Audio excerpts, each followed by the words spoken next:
Olá, bem-vindos. O Comunhão no Lar é um projeto da Diretoria de Estudos Doutrinários da Comunhão Espírita de Brasília. Meu nome é Valéria Sete Brigman e vou conversar com vocês sobre a questão 170 do Livro dos Espíritos. E o que diz essa questão? Tudo o que queremos ser e que um dia conseguiremos ser. Kardec perguntou o seguinte: em que se transforma o espírito depois da sua última encarnação? E a resposta foi em espírito bem-aventurado, em espírito puro. Nossa, fantástico, não é? Alguns dizem que não sabem como chegar lá, mas Kardec nos convida a pensarmos em como podemos conseguir. Para facilitar, imaginem uma pirâmide. A partir da base, quando nos transformamos em seres humanos e podemos dizer que já somos um espírito e não um princípio, temos o seguinte: na base, bem ali na ponta, são os da terceira ordem, a dos espíritos imperfeitos, que vai da 10ª até a 6ª classe. Na 10ª são os espíritos impuros. Na 9ª são os levianos. Na 8ª, os pseudo-sábios. Na 7ª, os neutros. Na 6ª, os batedores ou perturbadores. Então, podemos resumir tudo isso dizendo que os espíritos imperfeitos têm as seguintes características: predominância da matéria sobre o espírito, propensão para o mal, ignorância, orgulho, egoísmo e todas as paixões que lhes são consequentes. Prosseguindo na escala evolutiva, nós temos os espíritos da segunda ordem, ali no meio dessa pirâmide, quase até o topo, que podem ser divididos em 4 grupos principais, que vai da 5ª até a 2ª classe. Na 5ª são os benévolos, na 4ª, os sábios, na 3ª, o de sabedoria, e na 2ª, os superiores.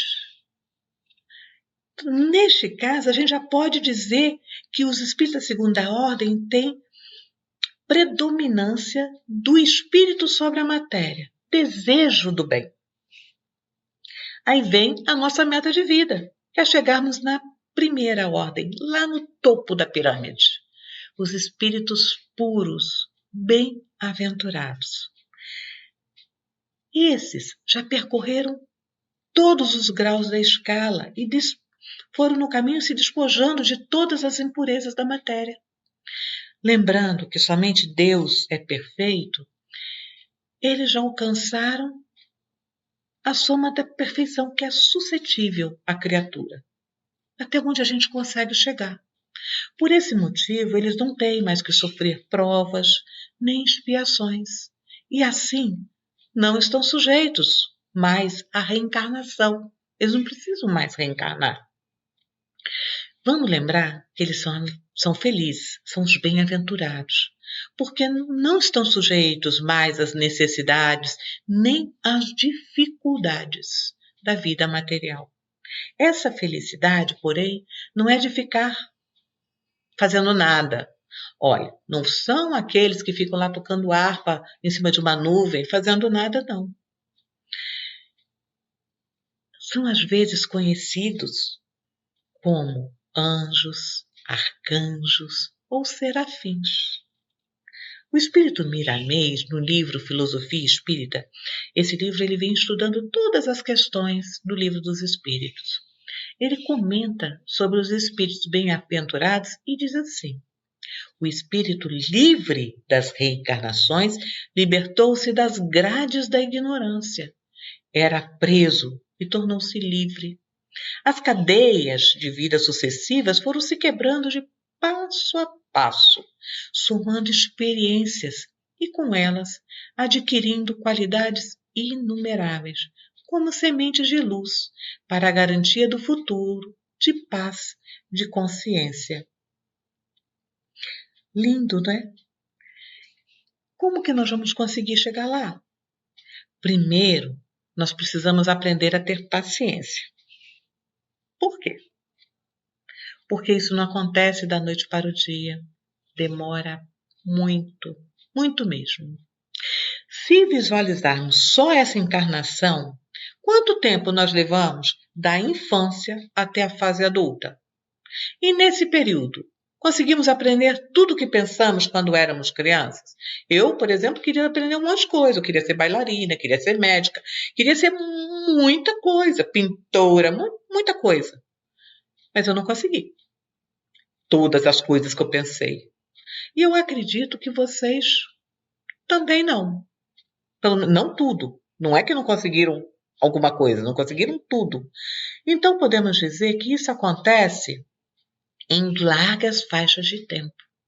E se considerarmos somente essa vida, não tem coisas que parece que nascemos sabendo?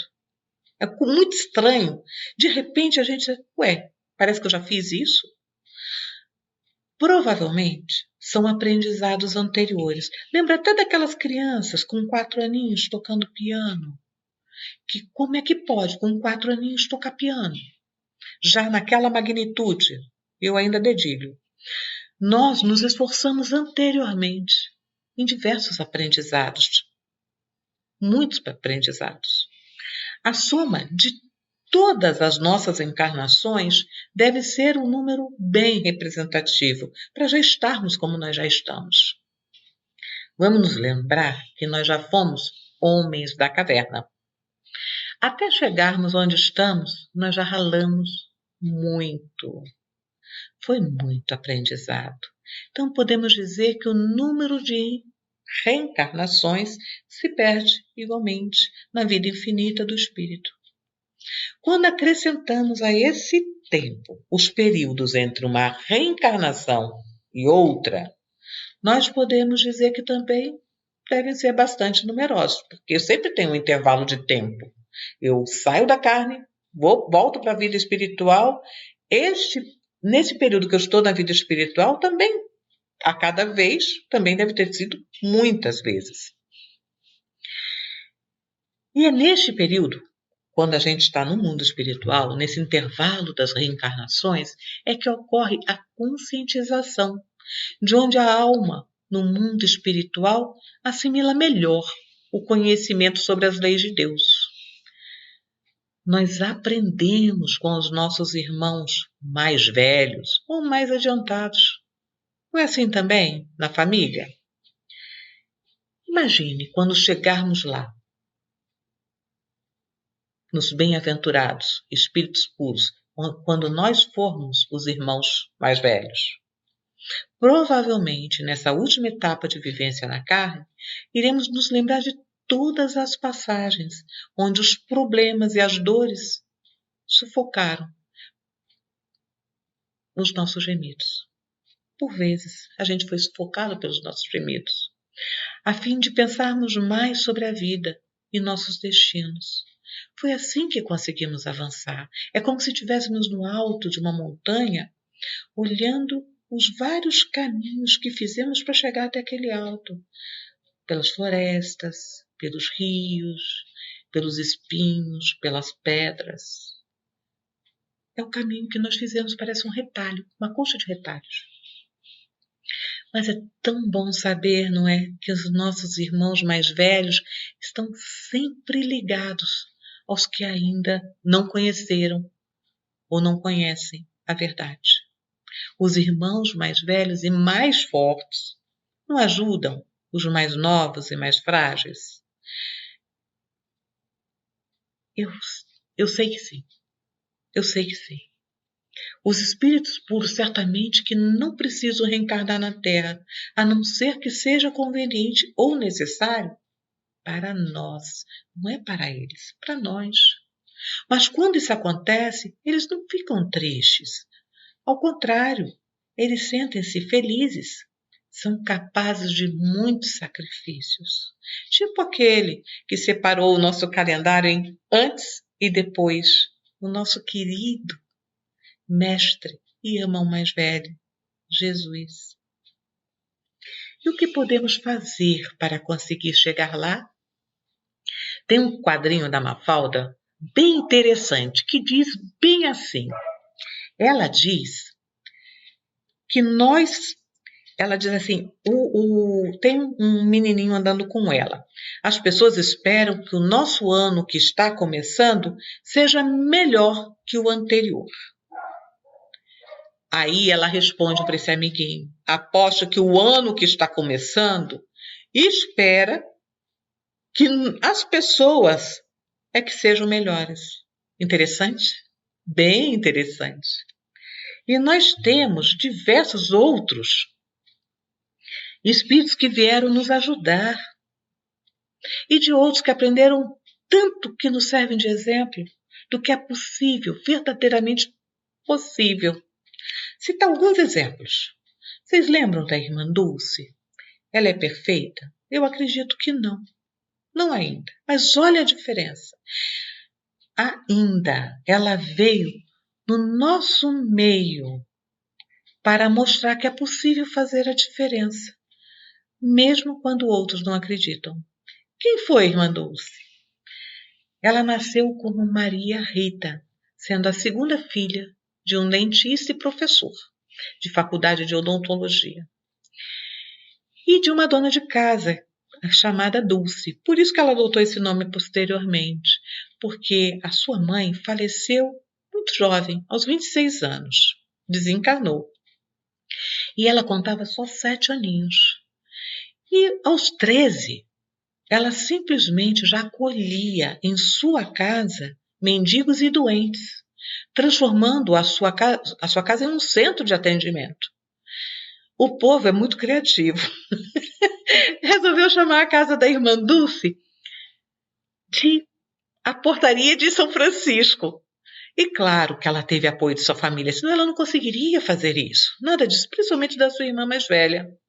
E eu me lembrei dela porque ela é lembrada dentro da comunhão espírita como um espírito muito bom. Tem grupos que têm esse nome. Inclusive, eu pertenço a um deles. Desses grupos que acolhem aqueles que chegam à casa em dor, em sofrimento ou em dúvidas. Podemos nos lembrar de outros. Eu citei a portaria de Francisco de Assis. Gente, Francisco de Assis. Joana de Ângeles. Joana d'Arc. Manuel Filomeno de Miranda. Peixotinho. Mas eu vou me estender um pouquinho sobre a lembrança de um que todos nós falamos muito, pelo menos no meio espírita, que eu tenho muito carinho por ele, porque ele abdicou de suas dores para acolher as dores dos outros, que fez da sua vida uma ode, ou seja, uma poesia de amor. Se chama Chico Xavier.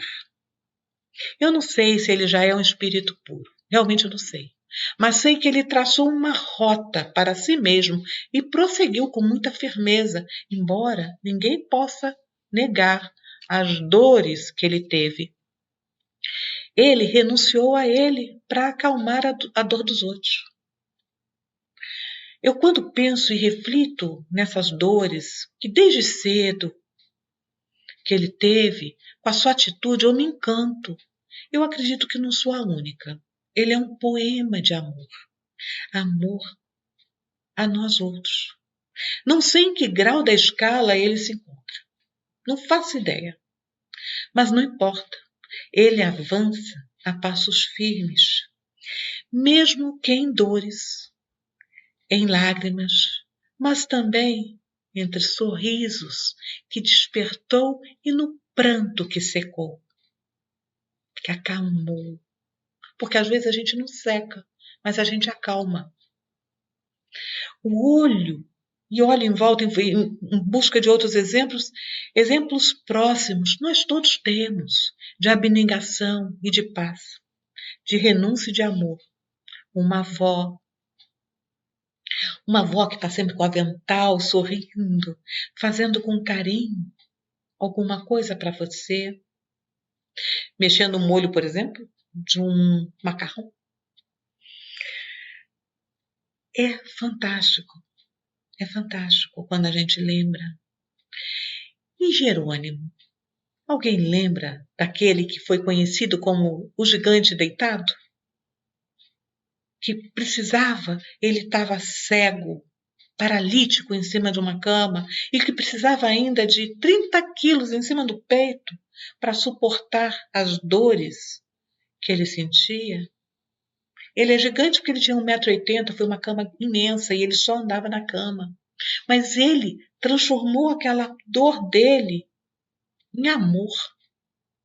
Saiu por todo o país divulgando Jesus, falando do amor, falando como era possível sorrir, mesmo com tudo que ele sentia.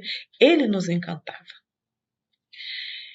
E o Chico teve um momento, eu sou encantada por Chico, mas teve um momento que, nossa, ele chegou para Jerônimo, Jerônimo estava com uma hemorragia intensa, e ele chegou para Jerônimo e disse sim, que ele estava com essa hemorragia porque ele estava se achando o coitadinho, que o coitadinho estava lhe fazendo mal, que tivesse bom ânimo, alegria, que cantasse e brincasse, para que os outros não sentissem piedade dele, Jerônimo. E ele, Jerônimo, seguiu esse conselho. A hemorragia foi embora, sumiu. Ele passou a rir das situações que lhe aconteciam, contava casos engraçados e as pessoas até esqueciam que ele era cego e paralítico. Tanto que teve uma vez que no Paraná ele passava pelas cidades fazendo palestras e um carro especial, era uma Kombi, uma veraneio, cada momento uma diferente, mas um carro que comportasse a cama dele. E uma das pessoas que o acompanhavam, que era lá da cidade, estava tão encantado com ele, tão encantado, e quando eles passavam de uma cidade para outra, virou para ele e falou assim, olha, você sabe, Jerônimo, nós já fazemos um jornal aqui, você poderia, se você lesse o jornal e comentasse, as pessoas iriam amar. Ele havia esquecido que Jerônimo era cego. Completamente. Jerônimo, você acha que ele achou ruim? Começou a rir. Riu, mas riu foi muito, às gargalhadas. Tem outra ainda, que vivido por Chico. Um empresário bem-sucedido procurou dizendo que tinha tudo na vida. Dinheiro, família, filhos amorosos, uma esposa boa, uma excelente casa. Não faltava nada material, dizendo, ou mesmo familiar, para que ele fosse feliz, mas ele não era. E aí perguntou, o que posso fazer, Chico, para ser feliz? Provavelmente ele queria, aquele empresário rico, uma fórmula mágica, que Chico fizesse uma falta, uma prece para ele, uma fala, que o deixasse instantaneamente feliz. Mas vocês sabem o que Chico respondeu? O que falta a você é a alegria dos outros. Eu penso que um dos nossos primeiros aprendizados é a paciência, pois é um passo de cada vez. Pode ser até que consigamos pular um degrau, mas o 2, acho que seria mais difícil. E prosseguirmos não significa deixarmos os que nós amamos e ou os que nos amam. Significa que teremos condições, se for o caso, de estender a mão amiga para aqueles que nós queremos tão bem. Esse auxílio que os nossos irmãos mais velhos nos oferecem e que nós também começamos a oferecer ou já oferecemos no passado também, é para avançar rumo à felicidade. A verdadeira felicidade, onde nós vamos aprender a amar. Amar como Jesus amou. E seremos, então, espíritos bem-aventurados. Que a paz esteja com vocês. Agradeço muito esse momento. Se vocês gostaram, deixa um like. Se não gostaram muito, comentem para que a gente possa ir melhorando. Que a paz de Jesus esteja com cada um de nós.